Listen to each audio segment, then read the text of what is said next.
जनहितैषी, TRP नहीं खरीदते, भरोसा जीतते हैं हम।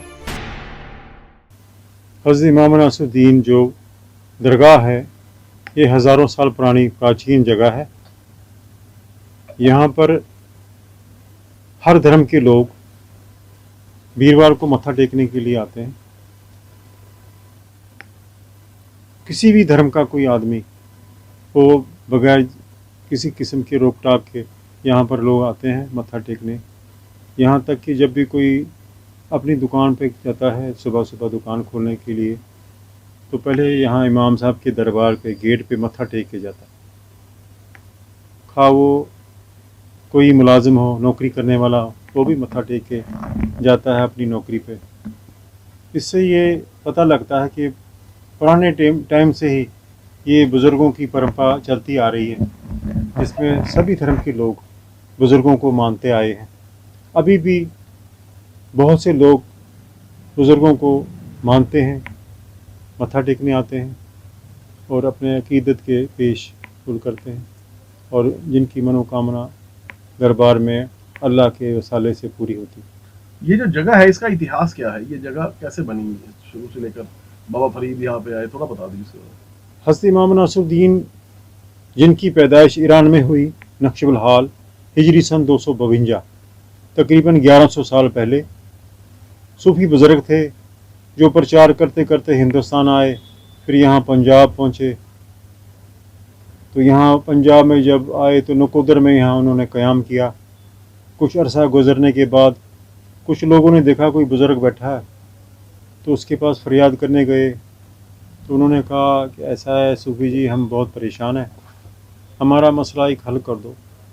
तो इमाम साहब ने कहा आपका क्या मसला है? उन्होंने कहा जी हम दूध बेचने वाले हैं, हमें जोगी को लगान देना पड़ता है।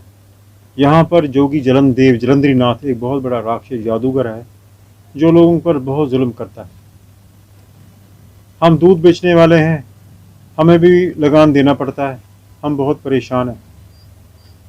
तो इमाम साहब ने कहा ऐसा है, अगले दिन सबसे पहले वो दूध आप मेरे पास लेके आएंगे, उसके बाद आप लगान देने जाएं। तो अगले दिन वो दूध बेचने वाले इमाम साहब के पास गए। तो इमाम साहब ने दाहिने हाथ की छोटी उंगली उस दूध में डाली और कहा जाओ जोगी को लगान दे दो। सो वो दूध बेचने वाले जब जोगी के पास पहुँचे तो जोगी ने दूर से कहा कौन हो, कहाँ से आए तुम लोग, ये दूध किसने जूठा किया, कौन आया है इस मेरे इलाके में? वो डर के मारे उन्होंने बताया कि हम फलाना जगह गए थे, वहाँ पर एक सूफी बुज़ुर्ग बैठा, उसी के पास दूध लेके गए थे। तो जोगी ने गुस्से से अपने आदमियों को उनके साथ भेज दिया, जाओ पकड़ के लाओ। जैसे वो पकड़ने के लिए नज़दीक पहुँचे तो उनकी बॉडी की मूवमेंट बंद हो गई, स्टिल हो गए, वो घबरा गए। तो इमाम साहब ने कहा अभी भी वक्त है, जोगी को बोल दो सच्चाई के रास्ते पे आ जाओ और तौबा कर ले। बस वो वापस आए, कहने लगे जाओ। जब वापस आए तो जोगी के पास जैसे ही पहुँचे तो उन्होंने कहा जलंधरी नाथ वो तो बहुत पहुँचा हुआ साधु है, वो तो हमारे बस का नहीं। कहा अच्छा।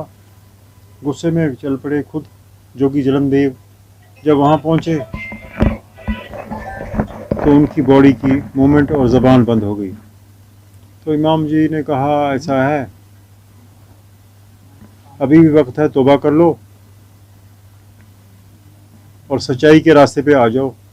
सो जोगी जलंधरी नाथ जो था उसने उसी वक्त तौबा की और सच्चाई के रास्ते पे आ गए। उसके बाद जो दूध बेचने वाले थे उनके मुरीद बन गए इमाम साहब के, वो उनको जलंधर ले आए। जलंधर एक वीरान जगह थी, यहाँ बस्ती नहीं थी। यहाँ पर एक कफन चोर का किस्सा था। एक कफन चोर हुआ करता था, जो कोई भी मरता था उसका कफन चुरा के दूसरी जगह बेच आता था।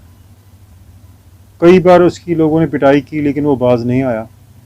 इमाम साहब के पास भी 2 मरतबा लेकर आए लेकिन समझाया, वो बाज नहीं आया। तो इमाम साहब ने कहा देखो, जो उनके मरीद थे, मैं आपको एक बात बताता हूँ, आप उस पर अमल करो कफन में लपेट के मुझे दफन कर दो कब्र में। वो मुरीद उनके कहने लगे, ये आप क्या कह रहे हैं? तो इमाम साहब ने कहा, जो मैं कहता हूँ ऐसा करो। मैं आपको एक बात बताता हूँ, ये किसी को नहीं बताना। कहा, क्या?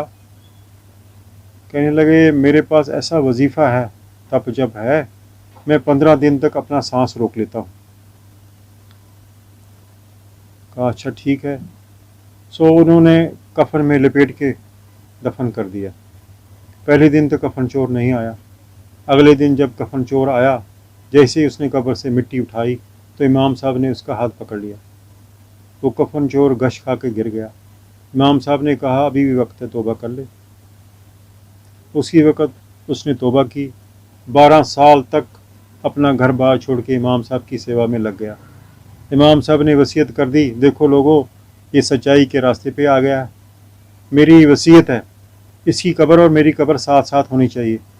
सो उनकी वसीयत के मुताबिक पहली कब्र जो है कफन चोर की और साथ में इमाम साहब की, जिनका पूरा नाम हज़रत इमाम नासिरुद्दीन अबू यूसुफ है। और यहाँ पर हर साल 14-15 रजब के महीने में उर्स होता है। 2 दिन कवालियाँ होती हैं, लंगर लगता है, जिसमें देश विदेश के हर धर्म के लोग इस उर्स में शरीक होते हैं और अपनी जो मनोकामना होती है उन बुज़ुर्गों के वसाले से पूरी होती है उनकी। कितने साल पुरानी अगर बात की जाए तो वो दरगाह है, कितने साल पुरानी मस्जिद है, और जो बाबा फरीद है वो कितने साल पहले यहाँ पे आए थे? वो सालों में दरगाह हज़रत इमाम नासिरुद्दीन 1000 साल से भी ज़्यादा पुरानी है। जो उनकी इमारत जो बनी हुई है वो नान की ईंट की तकरीबन 850 साल पुरानी है। जो बाबा फरीद का चिल्ला कोठरी है वो तकरीबन 800 साल पुरानी है। हज़रत इमाम नासिरुद्दीन की जो बिल्डिंग है तकरीबन 5.5 फुट मोटी उसकी दीवारें हैं, जो नान की ईंट की बनी हुई है। हिस्टोरिकल उसमें नक्शाकारी हुई है, जो मुग़ल टाइमों की हुई है, लोगों ने ही बनाई। उस वक्त नक्शाकारी जो हाथ की बनी है, उसमें वक्तन वक्तन हम उसकी रिपेयर करते रहते हैं। अंदर से शीशे की नक्काशी की गई है। तो जो भी होता है, जो हमको फंड इकट्ठा होता है, हम उस पर खर्च करते रहते हैं। बाबा फरीद जब आए थे कितने दिन यहाँ पे रहे? बाबा फरीद जो गंज शकर रहमतुल्लाह अलैह, उन्होंने 40 दिन तक इस कोठरी में इबादत की और इसके बाद फिर वो बुज़ुर्ग थे, वो घूमते घूमते फिर वापस पाकिस्तान चले गए, पाकपटन, जहाँ पर उनकी समाध बनी हुई है। तो अभी सरकार से कभी आपकी बात होती है? सरकार, जितनी सरकारें आई हैं, यहाँ तक कि प्रधानमंत्री I.K. गुजराल भी यहाँ आए। जब उन्होंने प्रधानमंत्री के यहाँ से कागज़ जमा कराए थे, फिर जीत गए, उन्होंने भी हमारे साथ वादा किया था इसको हेरिटेज में लेंगे। उसके बाद बहुत से मंत्री आए जिन्होंने हमारे से वादे किए, लेकिन अफसोस कि इसके ऊपर ध्यान नहीं दिया गया। मैं अभी भी सरकार से मांग करता हूँ आपके चैनल के ज़रिए कि इसके ऊपर ध्यान दिया जाए। ये हिस्टोरिकल जगह है, देखने के लायक है। इसमें फ़ॉरेन के लोग देखने के लिए आते हैं और यहाँ पर देखते हैं तो इस बिल्डिंग को देख के उनको बड़ा अफसोस होता है कि इसकी हालत बड़ी खस्ता है।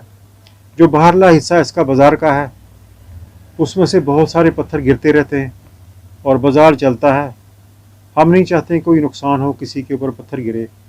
हम सरकार से बार बार अपील करते हैं कि इसकी तरफ ध्यान दिया जाए, इसको हेरिटेज में लिया जाए, इसके ऊपर मेंटेनेंस की जाए। इसकी वक्फ बोर्ड एक इदारा है, लेकिन वक्फ बोर्ड इसके ऊपर भी ध्यान नहीं देता। हमने कई बार वक्फ बोर्ड को भी लिख कर दिया, हालांकि वक्फ बोर्ड का दफ्तर भी अंदर है, लेकिन इसके बावजूद भी इस पर ध्यान नहीं दिया जाता। यदि आपको हमारी ये वीडियो पसंद आई तो हमारे चैनल को लाइक, शेयर और सब्सक्राइब करें। ऐसी और अपडेट्स देखने के लिए बेल आइकॉन जरूर दबाएं।